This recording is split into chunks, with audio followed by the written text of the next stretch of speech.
Coucou toi, donc aujourd'hui je vais vous montrer comment je fais en sorte qu'un Nobitsu 24 ou 26 devienne vraiment incassable et ne soit plus du tout une asperge. Donc on va voir ça ensemble de suite.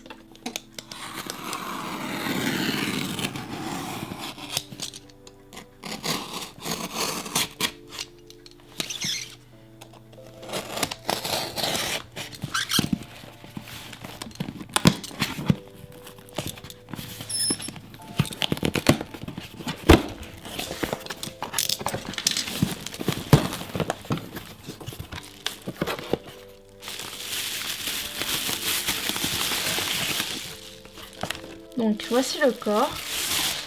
Donc il s'agit d'un Nobitsu 26 cm en L.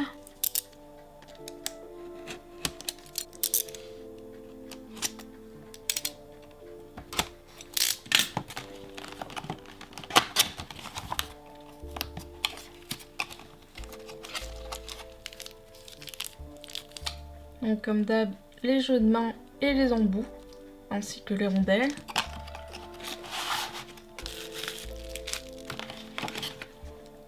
Donc voici le corps sans être rigidifié.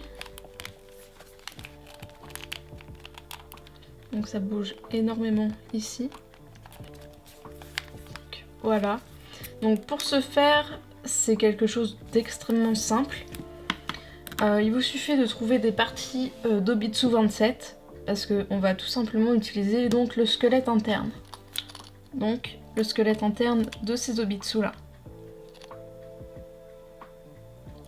Donc voilà le squelette interne, donc sans embout. Donc il faudra venir le rigidifier. J'ai déjà fait une vidéo à ce sujet. Donc moi je rigidifie avec du sparadrap. Et donc on va simplement venir remplacer le squelette interne du corps, donc 26 ou 24 cm. On ne peut pas faire cette technique là sur les 22 tout simplement parce que ce squelette là est beaucoup trop grand pour les petits corps. Et ça fait un rendu assez spécial avec la poitrine qui est un petit peu trop surélevée par rapport à l'abdomen, et on a un petit écart au niveau du cou qui devient visible malheureusement même sur Pulip. Parce que ça, il faut savoir que les Pulip, on peut se laisser une marge de 1 à 2 mm max de creux à ce niveau là. Donc en gros la peau du cou sera un petit peu plus basse et du coup on aura un écart, mais ça ne se verra pas étant donné qu'on a la largeur de la tête de la Pulip ou de l'autre doll, mais ça ne marche pas pour les Yulume et les dalles si je ne me trompe pas. Voilà, donc on va venir simplement changer le squelette interne.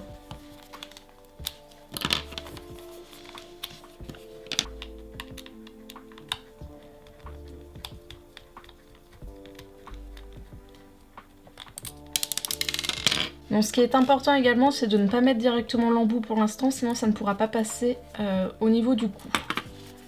Donc on va venir déboîter tout ça. Donc pour les 26, on doit venir dévisser à plusieurs endroits, donc déjà au niveau de l'abdomen.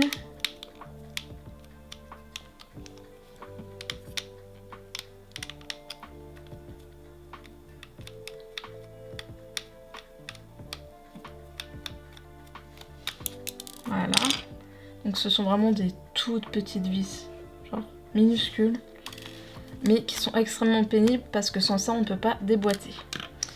Et ensuite on doit venir en dévisser une deuxième qui est donc à ce niveau là, on la voit, elle brille.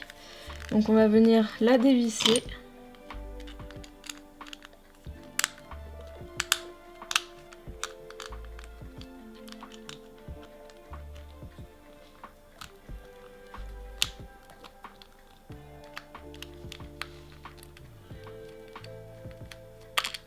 Voilà. Donc, on va pouvoir venir attraper le squelette interne, voilà, et la petite vis qui est donc ici. Vous voyez, au niveau de la taille, c'est vraiment la même chose. Ici, c'est juste la taille de l'embout qui nous viendra après, ça sera exactement la même chose. Sauf que là, on voit quand même que celui-ci est quand même vraiment beaucoup plus sécurisé en fait. On va tout bien placer parce que maintenant, voilà, tout peut bouger. Donc on va faire en sorte, voilà, que ce soit bien aligné et on va venir mettre le squelette interne. Donc il faut forcer un petit peu, voilà, parce que du coup ils font pas exactement la même taille. Et du coup ici on peut venir viser en décalant un petit peu les cuisses.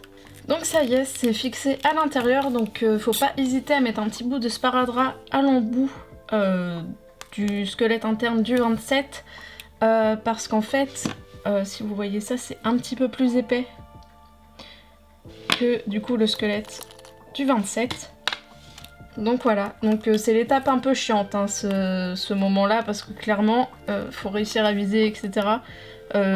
J'ai passé 10 minutes à le faire, donc oui, c'est chiant. Donc ensuite, on va venir reprendre la poitrine. On va la passer au-dessus. Voilà. On la cale bien au niveau des bras. Et du coup, voilà pour l'instant où on en est. Donc de même, souvent au niveau des bras, il faudra rajouter du sparadrap parce que comme vous voyez, hop, ça se retire tout seul.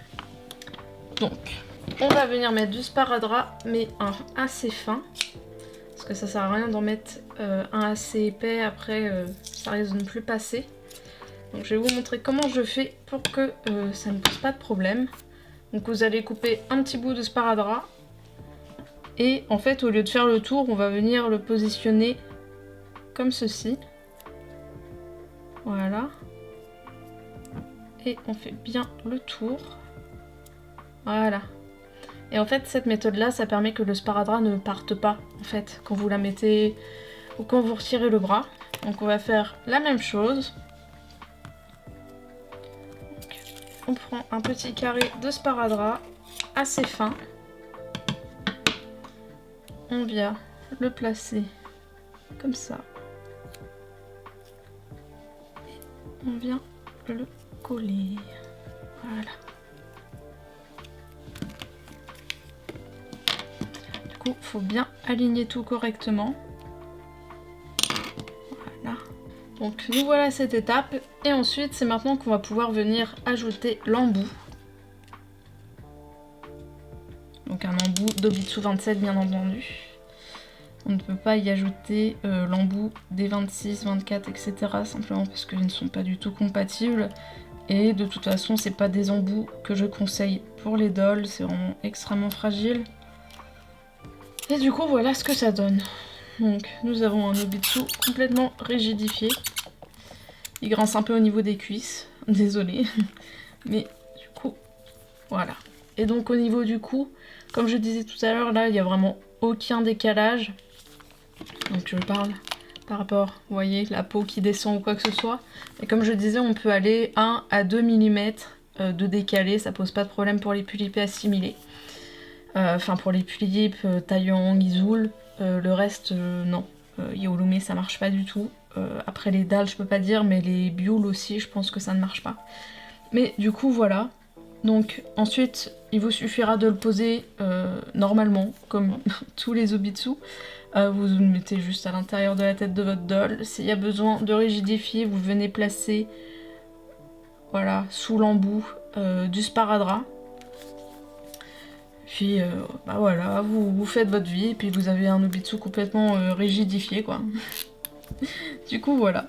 Bah écoutez, j'espère que cette vidéo vous aura plu et vous aura peut-être aidé. Donc voilà pour ma technique concernant les Obitsu 26 et 24. Donc que je rigidifie avec des pièces détachées d'Obitsu 27. Et donc pour les trouver, ces pièces détachées, vous pouvez trouver des Obitsu extrêmement abîmés où vous allez récupérer par exemple le squelette interne. Également pour ces Obitsu 22, 24 et 26, pour les trois types, je vous conseille vivement de changer les pieds parce que c'est un enfer. Donc moi j'ai des pièces détachées également de pieds d'Obitsu 27 et c'est ce que je mets. Parce que ils sont larges. Ils sont une matière gomme, ils se détachent tout seuls, ils se tachent, enfin voilà, c'est un peu chiant. Mais du coup voilà, j'espère que cette vidéo vous aura plu. Si vous avez une autre méthode ou quelque chose à dire par rapport à ma méthode, n'hésitez pas à mettre ça en commentaire. Et sur ce, je vous dis à bientôt dans une nouvelle vidéo, n'hésitez pas à vous abonner. Bye!